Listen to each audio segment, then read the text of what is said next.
आजकल के बच्चों में बिल्कुल भी सहन शक्ति नहीं है।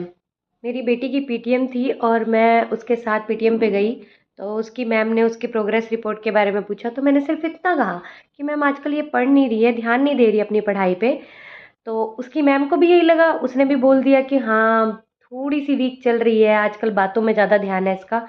इतना कहने की देर थी कि मेरी बेटी के आँसू निकलने शुरू हो गए।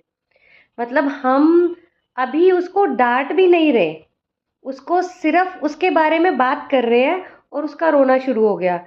और इनको नहीं पता, हमारे माँ-बाप तो हमारे को धो देते थे अच्छे से, कूट देते थे अच्छे से छोटी-छोटी बात के लिए, और इनके मतलब कुछ भी, वेले में ही रोना शुरू। आजकल के बच्चों में बिल्कुल भी सहन शक्ति नहीं है। मेरी बेटी की पीटीएम थी और मैं उसके साथ पीटीएम पे गई, तो उसकी मैम ने उसकी प्रोग्रेस रिपोर्ट के बारे में पूछा, तो मैंने सिर्फ़ इतना कहा कि मैम आजकल ये पढ़ नहीं रही है, ध्यान नहीं दे रही अपनी पढ़ाई पे। तो उसकी मैम को भी यही लगा, उसने भी बोल दिया कि हाँ, थोड़ी-सी वीक चल रही है, आजकल बातों में ज़्यादा ध्यान है इसका। इतना कहने की देर थी कि मेरी बेटी के आँसू निकलने शुरू हो गए। मतलब हम अभी उसको डाँट भी नहीं रहे।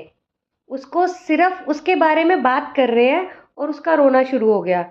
और इनको नहीं पता, हमारे माँ-बाप तो हमारे को धो देते थे अच्छे से, कूट देते थे अच्छे से छोटी-छोटी बात के लिए, और इनके मतलब कुछ भी, वेले में ही रोना शुरू।